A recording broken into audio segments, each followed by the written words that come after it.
ওম শ্রী গণেশায় নমঃ। ওম নমঃ শিবায়। তো বন্ধুরা, আমি আমার ভিডিওতে খুবই সংক্ষিপ্ত আলোচনা করতে চলেছি। আমাদের অনেক বাড়িতে ছোট ছোট বাচ্চাদের মাথার চুল পেকে যায়, আবার অনেকেরই অকালে চুল পাকতে শুরু করে, মাথার চুল পুরো সাদা হয়ে যায়।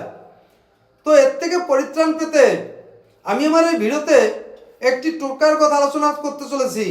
এই টোটকাটি প্রয়োগ করতে পারলে 100% ওই বাচ্চা বা ব্যক্তির চুল পাকা সম্পূর্ণরূপে বন্ধ হয়ে যেতে পারে এবং বন্ধ হয়ে গিয়ে এর থেকে সম্পূর্ণরূপে মুক্তি লাভ পেতে পারে।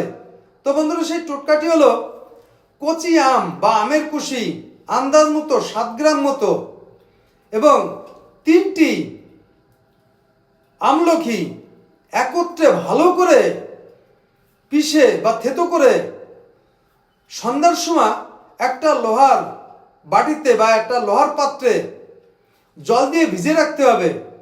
এরপর পরের দিন ওই জলটিকে স্নানের আধ ঘন্টা আগে মাথায় ভালো করে ম্যাসাজ এবং মালিশ করে নিতে হবে। এরপর ভালো করে যখন শুকিয়ে যাবে স্নানের সময় ভালো করে ধুয়ে ফেলতে হবে।